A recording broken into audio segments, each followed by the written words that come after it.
கிறிஸ்துவில் பிரியமானவர்களே, இந்த நாளுக்கான தினசரி தியான வசனம் மத்தேயு எழுதின சுவிசேஷம் 22வது அதிகாரம் 30வது வசனம். மத்தேயு 22:30, Matthew 22:30. உயிர்த்தெழுதலில் கொல்வனையும் கொழுப்பனையும் இல்லை, அவர்கள் பரலோகத்தில் தேவதூதரை போல் இருப்பார்கள்.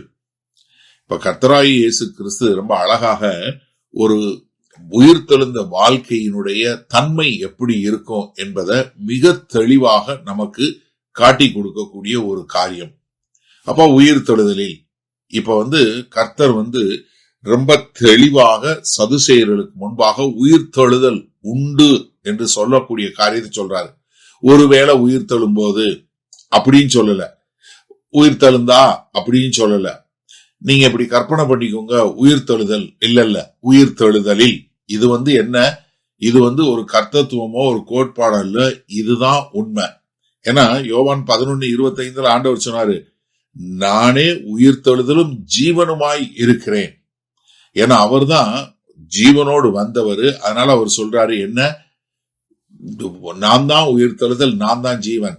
யோவான் 5வது அதிகாரம் 28-29 சொல்லும் போது, கடைசி நாள்ல மரித்தவர்கள் அவருடைய சத்தத்தை கேட்கக்கூடிய காலம் வரும் என்று சொல்லக்கூடியதாக. ஏன்னா அவர் தான் உயிர்த்தெழுதலின் தேவன் என்று சொல்லக்கூடியதாக. அப்ப உயிர்த்தெழுதல் ஒரு நிச்சயமான ஒரு காரியம்.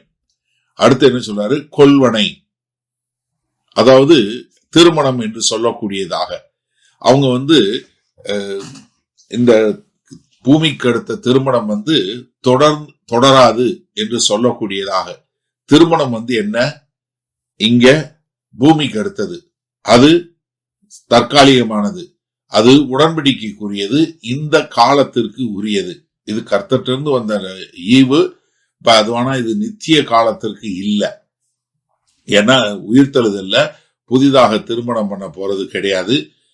ஏன்னா ரோமர் 7:2 மிக தெளிவாக நமக்கு சொல்லி கொடுக்குது, திருமணம் எங்க முடியுது, ஒரு மரணத்துல முடிஞ்சு போகுது என்று சொல்லக்கூடியதை நம்ம பார்க்கிறோம். அது மாத்திரமல்ல, கொடுப்பனையும் இல்லை. ஏன்னா அங்க திருமணம் பண்ண போறோம், திருமணம் பண்ணி வைக்க போறோம் அப்படின்னு சொல்லக்கூடிய காரியமே இல்லை.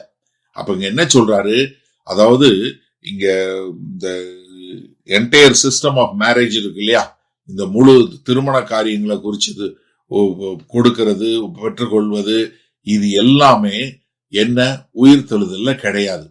ஏன்னா உயிர்த்தெழுதல் நித்திய காலத்துக்குரியது, மகிமையானது, பூரணமானது, மரணத்திலிருந்து விடுதலை பெற்றது, மறுபடி உருவாக்குவதிலிருந்து விடுதலை பெற்றது. அப்ப அந்த உலகத்துல பரலோக வாழ்க்கையில திருமணம் என்பது ஒரு அவசியம் இல்லாத ஒரு காரியம். எப்படி அவசியம் இல்லாத காரியம். அடுத்து என்ன சொல்றாரு, அவர்கள் தேவதூதர்களை போல இருப்பார்கள். ஏன்னா அவங்க தேவதூதர்களை போல இருக்கும்போது என்ன ஆயிருது, அவங்க அழிவு கிடையாது. ஏன்னா தேவதூதர்கள் மரிப்பதில்லை, அவங்களுக்கு திருமணம் இருக்கா, கிடையாது.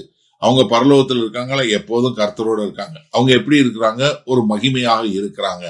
ஏன்னா லூக்கா 20:36 சொல்லும் போது நம்ம எப்படி தேவதூதர்களை போல இருப்போம் அப்படின்னு சொல்லக்கூடியதாக. நம்ம தேவதூதர்களா மாறுவதில்லை, அவர்களை போல பரலோகத்துல இருக்கக்கூடிய ஒரு மக்களாய் இருப்போம். சரி, இந்த நாள்ல இந்த வசனத்தை நம்ம எப்படி எடுத்துக்கொள்வது? ஒரு சிலருக்கு இந்த வசனத்தை கேட்டது, ஐயோ அல்லேலூயா, சந்தோஷம்டா, பரலோகத்துக்கு போனா திருமணம் இல்ல, நான் எஸ்கேப் அப்படின்னு நீங்க நினைக்கக்கூடியவங்களா இருக்கலாம். ஆனா ஒரு சிலர் என்ன, ஐயோ அவ்வளவுதானா, நான் நித்திய காலத்துக்கு என் மனைவி கூட இருக்கணும், நித்திய காலத்துக்கு என் கூட கணவன் கூட இருக்கணுமே, எனக்கு எப்படி நான் தனியா இருக்க முடியும் அப்படின்னு நினைக்கக்கூடியவங்களா இருக்கலாம். ஆனா எப்படி இருந்தாலும் சரி, நீங்க இந்த பக்கத்துல தராசுக்கு இந்த பக்கம் இருந்தாலும் சரி, அந்த பக்கம் இருந்தாலும் சரி, உயிர்த்தெழுதல்ல என்ன கிடையாது, இந்த பூமிக்கு அடுத்த வார்த்தை தொடர்ந்து நடக்காது. அது இல்லவே இல்லை. ஏன்னா இந்த புது வாழ்க்கை என்பது என்ன, புதிதான வாழ்க்கை, இது தொடரப்போவது அல்ல. அதே மாதிரி நம்ம தேவதூதர்களா மாறுவதும் கிடையாது. அது நல்லா தெரிஞ்சுக்கொள்ளுங்க. ஏன்னா தேவதூதர்களை போல இருப்போம்னு சொல்லி சொன்ன உடனே நம்ம தேவதூதர்களா மாறுவது கிடையாது. ஒரு சிலர் இதை வைத்துக்கொண்டு நம்ம தேவதூதர்களா ஆயிடுவோம், அப்படி மாறிடுவோம், இல்ல, கிடையாது. என்ன, இந்த பூமிக்கு அடுத்த காரியத்தோட எல்லாமே முடிஞ்சு போயிடும். அதனால இப்ப இருக்கக்கூடிய உங்க திருமணத்தை கொண்டாடக்கூடியவங்களா இருங்க. ஏன்னா உங்களுக்கு பரலோகத்துல இல்ல, பூமியில இருக்கு. அதனால நீங்க என்ன பண்ணுங்க, இந்த ஒரு காரியத்தை இப்ப பூமியில இதை கொண்டாடுங்க. ஆனா அதே சமயத்துல நீங்க என்ன பண்ணுங்க, இந்த நித்திய கால வாழ்க்கை, நம்ம உயிர்த்தெழுதல் வாழ்க்கை தான் நித்திய காலத்துக்கு உண்டுன்னு சொல்லி அதுல நம்ம ஆறுதலும் தேர்தலும் அடையக்கூடிய மக்களாய் இருக்க கற்றுக்கொள்ள வேண்டும். ஏன்னா இது பூமிக்கு அடுத்த வாழ்க்கை தொடரப்போவதில்லைன்னு தெரிஞ்ச உடனே நமக்கு என்ன, நித்தியமான வாழ்க்கையை நாம் அறிந்து கொள்ளக்கூடிய மக்களாய் வாழ கர்த்தர் நமக்கு கிருபை பாராட்டுவாராக. வல்ல பிதாவே, இதோ இந்த அருமையான நல்ல நாளுக்காய் நன்றி.